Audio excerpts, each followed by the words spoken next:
Avui parlarem amb la Sílvia Orriols. És alcaldessa de Ripoll i també diputada i presidenta d'Aliança Catalana. Molt bona nit tingui, moltes gràcies per ser aquí. Bona nit, gràcies. La Sílvia Orriols, que té 40 anys, té 5 fills, en Guinadell, La Guinadell. Caral, Sí. Violant, Peronella i Fortià. Sí. Tots noms de reis catalans del passat. Vostè, que és diplomada de Biblioteconomia i Documentació per la Universitat de Vic, ha treballat com a administradora al sector privat i Aliança Catalana en aquests moments compta amb 2 diputats, però el Centre d'Estudis d'Opinió, el CEO, n'hi donava 6, 7, 8 diputats, per tant, un gran augment. A què ho atribueix aquest fet d'aquesta pujada d'Aliança Catalana en pocs dies, perquè les eleccions van ser fa pocs dies? Bé, penso que l'altaveu que ens ha ofert el Parlament de Catalunya ens ha possibilitat arribar a molt més públic, en aquest cas, perquè com que hem set vetats reiteradament els mitjans de comunicació públics i privats d'aquest país, per tant hem set incapaços d'entrar a les llars catalanes prèviament als comicis, doncs ara sí que ens trobem amb aquest altaveu que no poden ignorar i per tant doncs, hem acabat arribant a tot el país i evidentment diem coses assenyades, diem coses que la majoria de gent pensem a dins les seves llars, tot i que sigui incorrectament polític parlar-ne, i per tant això té evidentment una requesta per part de la població. Però són d'extrema dreta perquè el que majoritàriament diu la gent, no els que preguntaven del CEO, però sí que hi ha gent que diu, vostès, li pregunto, són d'extrema dreta? Això és una llegenda urbana que a hores d'ara em penso que ja no es creu pràcticament ningú, no? És una etiqueta fàcil que ens ha posat l'oposició per evitar el debat amb nosaltres i per intentar doncs, aïllar-nos o impedir-nos que féssim irrupció a les institucions d'aquest país. Evidentment no es correspon amb la realitat.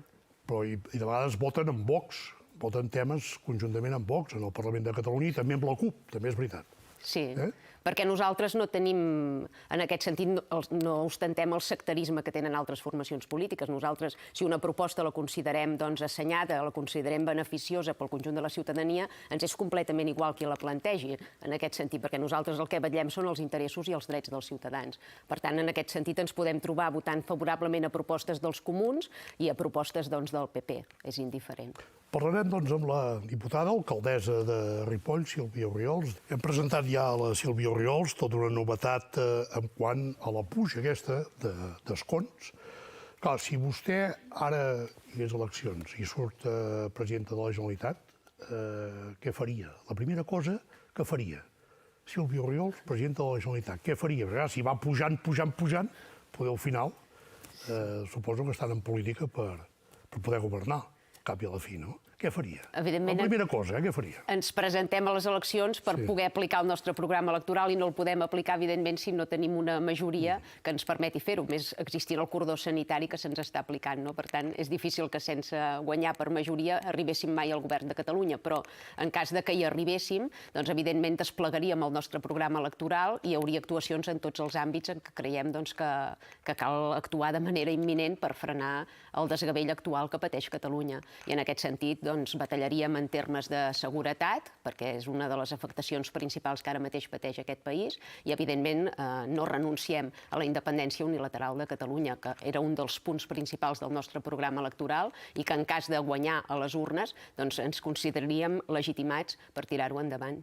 Creu, per exemple, que Carles Puigdemont, li pregunto, hauria de renunciar a l'amnistia i seguir lluitant, Carles Puigdemont, perquè és el cap visible, un d'ells, evidentment, no? Però el cap visible de l'amnistia, de la independència que es volia l'any 17, no? Creu que hauria de continuar lluitant encara? Jo Déu me'n guarda donar consells a ningú, però evidentment, si ell continua creient en la independència unilateral de Catalunya, doncs evidentment considero que ha de continuar per aquesta via sense renunciar a aquests plantejaments, no? El que passa és que la seva situació és bastant difícil i dura en aquests moments i no sé fins a quin punt té marge de maniobra per continuar encapçalant cap projecte d'aquesta tipologia. A Ripoll, vostè és alcaldessa, no està en majoria absoluta, però sí que és alcaldessa, no? Ha aplicat tota una sèrie de qüestions, poder innovadores, no?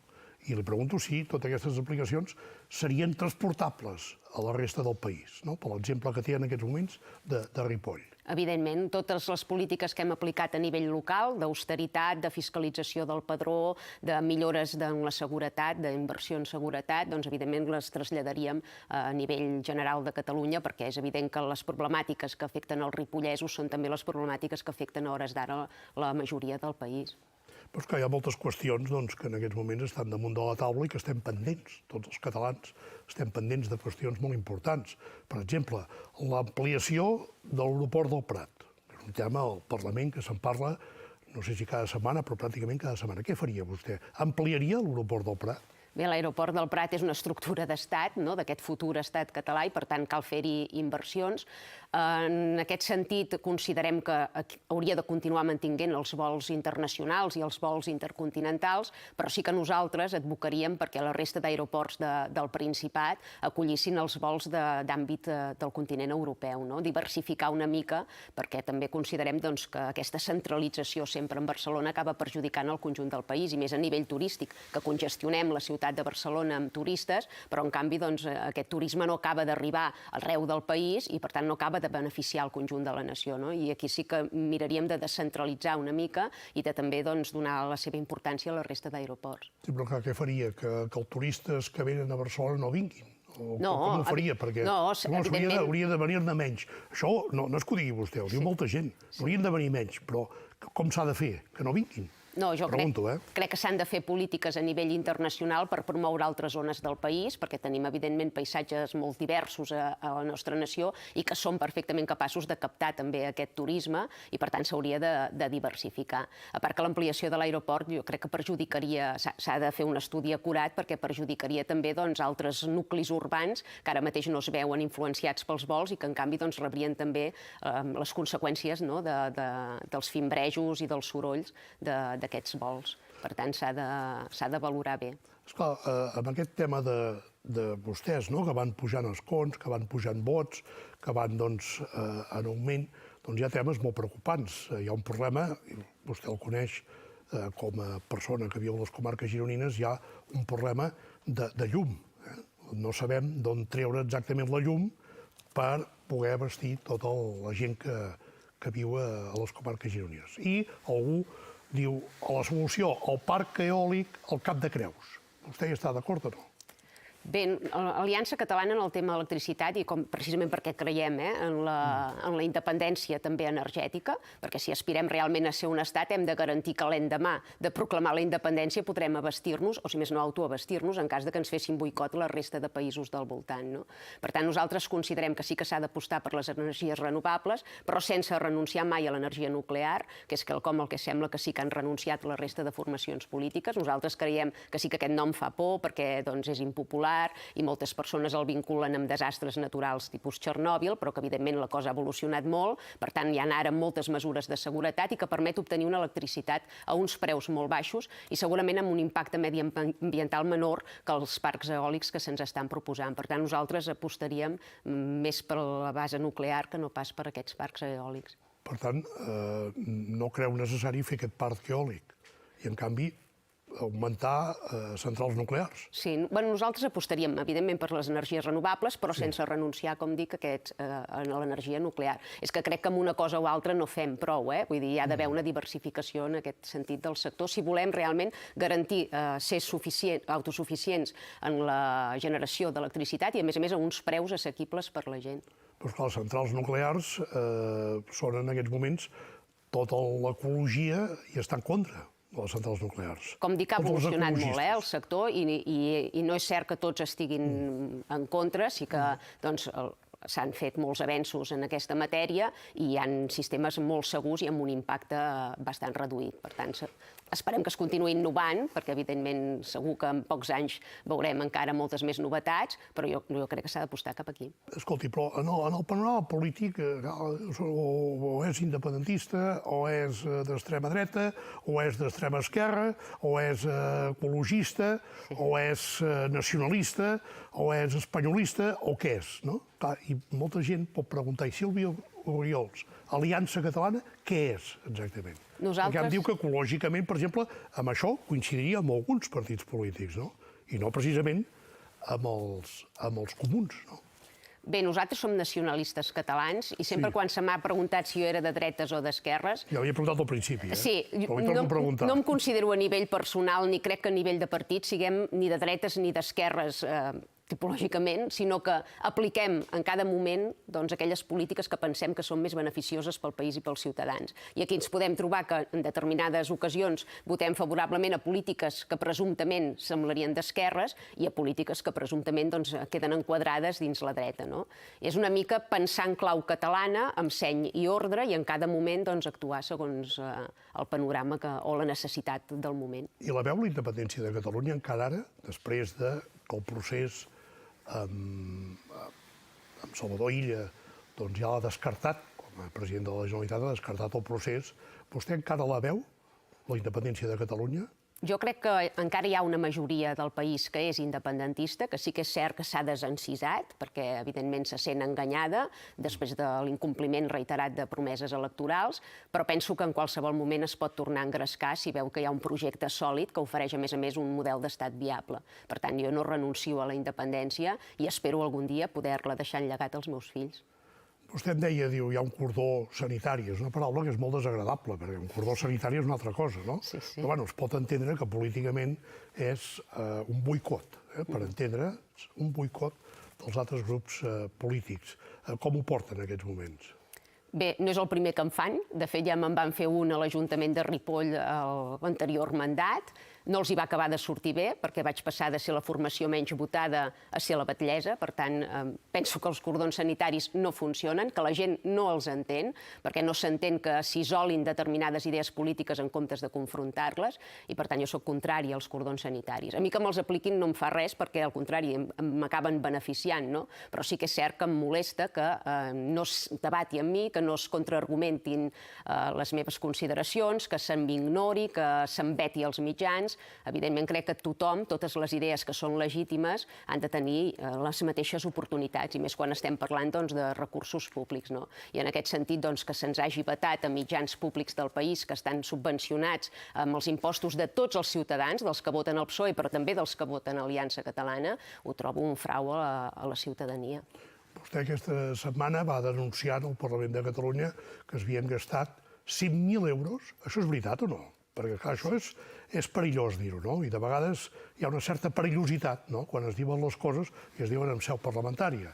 Nosaltres, periodistes i la gent que ho transportem, de vegades ens sentim de l'alçada d'un campanar, no? Esclar, que va gastar 100.000 euros en cadires. Amb 100 cadires. El Parlament de Catalunya es va gastar 100.000 euros i això vostè ho pot comprovar-ho? Sí, evidentment hem vist la factura, tenim la factura, i es tracta d'una compra de 100 cadires a 1.000 euros per cadira. Jo ho trobo realment indignant. Vull dir, és que no entenc com es malgasten d'aquesta manera els fons públics quan hi ha tantes mancances a tots nivells. Ja, però, esclar, això, i me la crec, vostè diu, això és veritat, que això, i què poden fer vostès per evitar que es gastin aquests diners en el Parlament? Què poden fer? Bé, ara mateix, que som una força minoritària, la més minoritària dins l'arc parlamentari, simplement ens hem de limitar a fiscalitzar realment aquest pressupost i a denunciar tot allò que veiem que realment vulneri el seny i l'ordre. I en aquest cas és el que vam fer aquest dia aquí al Parlament, perquè la ciutadania sigui conscient de quina manera s'estan gestionant els seus recursos. Escolti, la immigració, ara sembla que, dic que sembla perquè no està encara clar, que pugui haver-hi aquest traspàs de la immigració, de les competències d'immigració a Catalunya o a la Generalitat de Catalunya. És un tema que fa molts anys que es demana, ha anat amunt i avall i en aquests moments està a la vista i és possible que Catalunya pugui tenir el traspàs de la immigració. Això creu que es portarà millor? Bé, jo aspiro a que Catalunya tingui absolutament totes les competències, perquè quan ets un estat, evidentment, les tens totes. Però dit això, em preocupa bastant que se'ns deleguin aquestes competències sent governats per formacions que són proimmigracionistes, perquè no sé fins a quin punt encara hi podrem perdre bous i esquelles. En aquest sentit, gairebé preferiria que s'esperessin a traspassar-les a que tingués el govern Aliança Catalana, perquè no crec que variïn massa les polítiques que es facin ara des del PSOE de Madrid amb les que pugui fer el PSC aquí a Catalunya. Per tant, tindrem les competències, però per què? Per resoldre el problema o per continuar generant-lo? La immigració és un problema, perquè vostè diu per resoldre el problema. És un problema la immigració. A Catalunya ara mateix és un problema perquè hem sobrepassat tots els límits. La immigració en si no és un problema, però en el percentatge i en els allaus que estem rebent, doncs, evidentment, esdevé un problema en tots els àmbits, en l'àmbit econòmic, en l'àmbit sanitari, en l'àmbit educatiu, a tots nivells. Però esclar, vostè, que és alcaldessa, un immigrant, si li faig definir què és un immigrant, suposo que serà complicat, però deixi preguntar-li, un immigrant de Badajoz, d'Extremadura, de Sevilla, que ve a Ripoll, és el mateix per vostè, que un immigrant que ve del Senegal, de Gàmbia, de Ghana, és el mateix? Jo parlant amb persones de Jaén que viuen, per exemple, a Ripoll, ells mateixos quan et parlen diuen jo també sóc immigrant, per tant ja es reconeixen que no han nascut aquí i que per tant han vingut de fora. Immigrant no és un mot despectiu, és un mot simplement que evidencia que hi ha hagut un viatge del lloc d'origen fins al lloc on ara es viu. El que passa és que, evidentment, no és el mateix un immigrant que comparteix els teus valors, que comparteix la teva visió del món, diguéssim, que un immigrant que procedeix d'altres continents i d'altres cultures, on la seva ètica i els seus valors disten molt dels teus o fins i tot són en algunes ocasions antagònics. Aquí sí que entrem en un xoc de civilitzacions. Els immigrants, n'hi ha molts que treballen i molts que fan molta feina i que fan bona feina, i que això ho hem vist, i a Ripoll imagino que vostè, no sé si en té contractat algun a l'Ajuntament de Ripoll, d'immigrant. Quan Hi ha algun immigrant? Quan vam entrar a l'Ajuntament ja hi havia treballadors d'origen immigrant, evidentment nosaltres els hem mantingut el lloc de treball perquè fan bé la seva tasca i perquè volem precisament això, que treballin, que s'esforcin, que es guanyin la vida i que prosperin i que tinguin també aquestes oportunitats. I jo crec que ningú discuteix o ningú qüestiona que puguin venir aquestes persones que realment han vingut a guanyar-se la vida, que realment s'adapten a la societat i que pretenen simplement ser un més del poble. Jo crec que el que estem qüestionant aquí és tot aquell volum d'immigrants, que és un percentatge altíssim, que no s'integra, que no s'adapta, que qüestiona les nostres lleis civils i els nostres valors, que pretén viure de subsidis a costa dels contribuents catalans i que, a més, es dedica a delinquir, a traficar o a fer altres fraus o altres astúcies aquí a casa nostra. Jo crec que és això el que estem qüestionant. N'ha fet fora amb algun d'immigrant del poble de Ripoll? Algun que li ha dit vostè fora? Jo no tinc competències en estrangeria ni en l'àmbit local, per tant no... Sí, però dins de l'àmbit local. Ja m'agradaria tenir aquesta competència, però evidentment no és una competència que jo tingui a l'Ajuntament de Ripoll i per tant no puc fer fora a ningú. Sí que he declarat persones no grates, per exemple els terroristes de l'atemptat del 17A.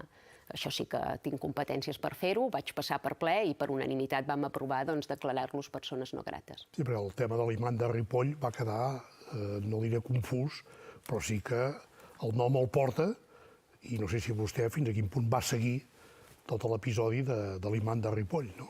Bé, em sembla que no s'ha fet una investigació a fons, ni s'han tampoc encausat tots els responsables i penso que no hi ha cap interès per part de l'estat espanyol d'arribar al fons de la qüestió i que s'hauria de continuar batallant per esbrinar realment fins a on va arribar aquesta xarxa que va acabar amb aquests atemptats a Barcelona. Per part meva, tot el suport als familiars que a dia d'avui continuen batallant per treure'n l'entrellat i perquè es faci justícia.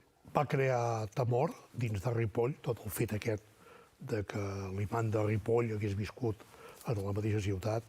Això va crear algun temor i el crea encara en aquests moments o s'ha escampat ja i s'ha oblidat? Jo penso que encara a dia d'avui hi ha por perquè no saps qui tens de veí, arriba un punt que arribes a qüestionar-te, perquè, esclar, tothom els percebia com a persones mínimament integrades, com a mínim, i d'un dia per l'altre t'adones que quan t'hi creuaves a l'escala i li deies adéu-siau, poder estava pensant en matar-te. Per tant, això és una situació molt dura, molt traumàtica, que crec que costarà generacions de poder-se minimitzar, diguéssim, i jo crec que a dia d'avui encara hi ha por. Però en qualsevol cas el que segur que es va evidenciar és que hi havia una contracomunitat que vivia aliena a Ripoll. I és un dels problemes que també s'hi troben la majoria de pobles de Catalunya, aquests guetos, aquestes contracomunitats, aquestes societats paral·leles que en comptes d'interactuar, integrar-se i assimilar-se a, diguéssim, la població autòctona, viuen completament al marge sota les seves lleis i sota les seves creences.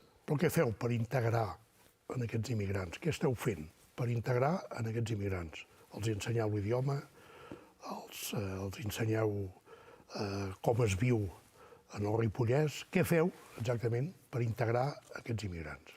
Bé, sí que es fan cursos de català a Ripoll i també arreu de Catalunya.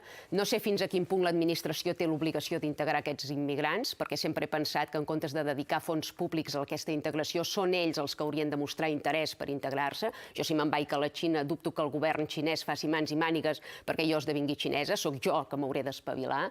Per tant, aquest paternalisme des de les institucions jo no el comparteixo. Crec que són ells els que s'han d'espavilar i s'han de motivar per integrar-se a la societat i que no és la societat la que d'abocar recursos públics per intentar integrar-los. I penso sincerament que bona part d'aquesta immigració no té cap interès a integrar-se, no ha vingut aquí a integrar-se ni a ser un més de la societat, sinó que ha vingut aquí a qüestionar-nos i a substituir-nos. En aquests moments tenim la política catalana molt pendent del futur, de la direcció, o com funcionarà la direcció d'Esquerra Republicana. Vostè va militar d'Esquerra Republicana, va ser d'Esquerra Republicana. Vaig ser de les joventuts d'Esquerra Republicana. Va ser d'Esquerra Republicana. Sí, tinc el carnet encara. També ho era en Pere Aragonès, no? I encara té el carnet. Sí, encara tinc el carnet. Què en pensa de tot això? Bé, penso que Esquerra és una multinacional en fallida, ha perdut completament els papers a nivell ideològic i a nivell nacional i ara mateix simplement defensa interessos partidistes i interessos econòmics. Penso que fa molts anys que ha deixat de defensar els interessos dels catalans i de Catalunya. I independentment del candidat que guanyi aquestes eleccions internes, no penso que hi pugui haver cap canvi en aquest sentit. I de Junts per Catalunya què en pensa? Perquè també és un partit independentista. I pel que em diu, que no m'ho ha dit encara, no m'ha dit encara si era de dretes, d'esquerres, d'independentista, no m'ho ha acabat de dir, però què en pensa de Junts per Catalunya? Independentista ara mateix a l'arc parlamentari considero que només hi ha Aliança Catalana, la resta de partits... Dos diputats només, de 135, dos diputats. Però per alguna cosa es comença, ja anirem avançant. La resta bàsicament són processistes, és a dir, es van fer independentistes perquè el carrer els hi reclamava. Nosaltres aquí hem vingut a fer l'acció inversa, és a dir, nosaltres som independentistes i pretenem arrossegar el poble cap a aquesta idea, però en qualsevol cas ells el que practiquen ara mateix és subordinació a l'estat espanyol i ho hem vist investint el PSOE a Madrid i ho hem vist investint el PSC, en aquest cas a Catalunya. Per mi tots aquests partits tradicionals estan corromputs, han perdut completament aquella innocència de defensar uns ideals o unes creences i ara mateix el que estan defensant són interessos de partit, són dietes, són càrrecs, són poltrones, com mantenir aquesta xarxa clientelar que han anat creant durant dècades al seu voltant. Sí, però fixi's que les principals institucions en aquests moments, la Generalitat, la Diputació de Barcelona, l'Ajuntament de Barcelona i molts altres ajuntaments estan en mans d'un partit polític i d'altres estan en coalició, com pot ser vostès. Vostès no estan en coalició, però estan en absoluta minoria. Com es governa millor una cosa amb l'altra? Perquè vostè té dificultats per governar en minoria com està governant en aquests moments, i amb aquest cordó, insisteixo, no m'agrada dir la paraula, amb aquest cordó sanitari que diuen que tenen.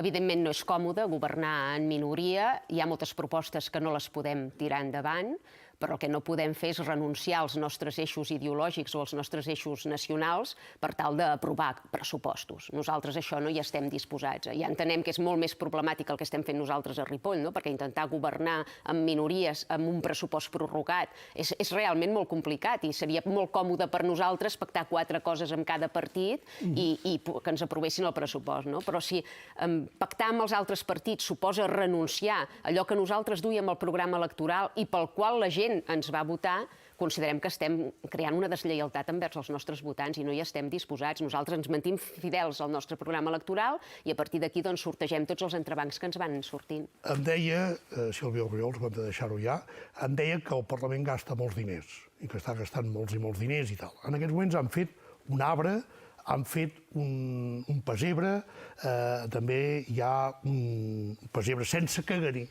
Ara li ensenyaré quin caganer. Ja li regalaré perquè tinc entès que amb menys de 40 euros es pot fer un regalo a la gent que esteu a la funció pública o que esteu a diputats, per tant no els valen. És un caganer pensat a Girona i fet a la Xina. Però en el Parlament no hi ha caganer. No hi ha caganer en el pessebre, és en un altre lloc. Penso, doncs, això, i com vostè diu, no, és que es gasten molts i molts diners, doncs em deixi que li regali aquest caganer, que a més té una màgia especial, perquè, miri, fixi's, fixi's què fa, La tombarella. Don voltes i tot, Molt bé, I per tant, moltíssimes li gràcies. desitjo molt bones festes i moltes gràcies per haver vingut i salut. Molt El bé. Parlament, Bon Nadal. com dèiem, que prepara els Nadals, el tió, el caganer, l'arbre, també el pessebre. El Parlament ha quedat decorat per les festes de fi d'any. Bona nit, fins la setmana vinent. Adéu-siau, gràcies.